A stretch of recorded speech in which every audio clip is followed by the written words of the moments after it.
Donc, la première chose, vous vous présentez, et la première question qui suit, comment avez-vous connu l'église Siloé, le pasteur Jean? Chantal Jeanville. Luc Jeanville. Donc nous avons connu l'église Siloé par rapport à ma belle-sœur et mon beau-frère. Quand je suis revenue de vacances, mon beau-frère m'a dit qu'il avait rencontré Jésus avec ma belle-sœur et qu'ils allaient se faire baptiser. Donc j'étais trop contente. Alors on est venu au baptême. Et puis après, les prédications du pasteur Jean m'ont vraiment touchée. Et comme je cherchais un endroit où je pouvais me poser, et puis être sûr que c'est là que Dieu me voulait, donc depuis le 9 septembre, on est approché. Amen.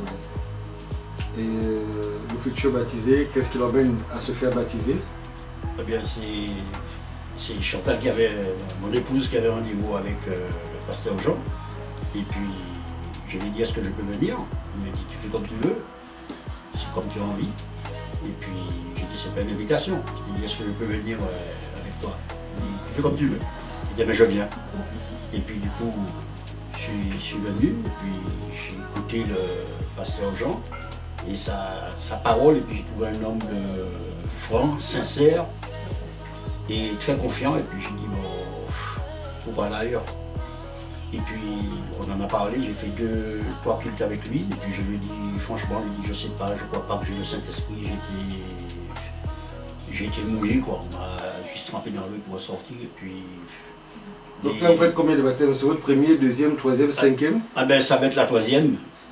Ça va être la troisième baptême. Puis je pense que ça c'est la dernière aussi, par lui. Et puis j'ai pas l'impression que j'avais le Saint-Esprit. J'ai toujours, on m'a fait blasphémer avec parlant en langue. Et puis je lui ai dit, il m'a dit, ben non, c'est pas bien, c'est péché. Et puis j'ai dit, ben, si c'est possible, est-ce que je peux prendre une troisième baptême? Il m'a dit, va voir avec Dieu. Et puis il m'a répondu, il m'a dit, oui, il faut que tu passes par là. Et puis qui m'amène là où je vis.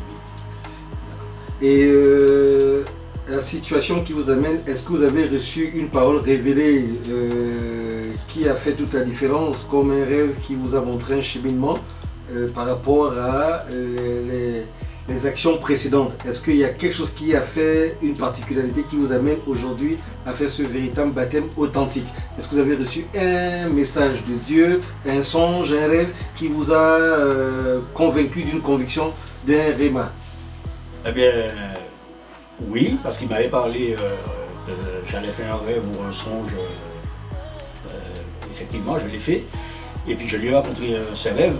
C'était en Martinique que ça s'est passé, un endroit que mes parents allaient laver. C'était là, tout le monde faisait leur lessive quand on était gamin. Et puis j'avais un fourci dans les mains. J'avais déjà fait un premier ballot d'herbe, mais qui était très bien taillé, très bien coupé, avec un four bien aiguisé, bien attaché. Et puis je traverse 2-3 cailloux. L'eau. Et puis je vois en face, il y a encore l'herbe qui était magnifique. Vous n'avez pas traversé de rivière? Oui, et c'est de là... Mais il faut le dire, est-ce que vous avez traversé une rivière? Oui, j'ai traversé une rivière pour aller de l'autre côté, il y avait de l'herbe, mais de l'herbe magnifique, que j'ai commencé à couper. Et puis là, il y avait un taureau.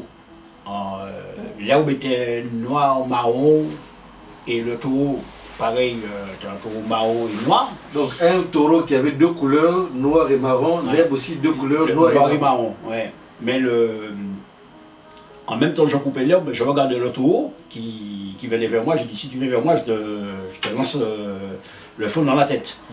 Et le taureau m'a regardé et je continuais à couper l'herbe, mais il y en avait tellement, et puis ça coupait bien, quoi, j'avançais. Et puis au fur et à mesure où j'avance, je regardais le taureau. Et le taureau, il avançait vers moi. J'ai dit, je t'ai dit, si tu viens, je te mets le feu dans la tête. Hein. Et puis il m'a regardé, il est reparti, je continuais à couper de l'herbe. Et au fur et à mesure où je monte, je vois l'herbe encore beaucoup plus belle, verte.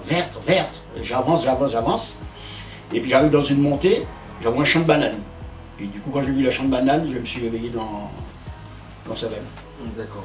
Et est-ce que ce rêve, y a-t-il eu une parole prophétique qui s'est réalisée en ce sens que le jour qu'on a prié à votre domicile, est-ce que quelque chose a été dit par le pasteur comme quoi l'un d'entre vous dans le couple ferait un rêve où vous verrez un animal proche de vous, sachez que l'esprit sur lequel on a prié est sorti de vous, mais il sera loin, vous allez le voir sous forme d'un animal. Est-ce que ça a été dit et c'est ce qui s'est manifesté dans votre rêve quelques jours plus tard?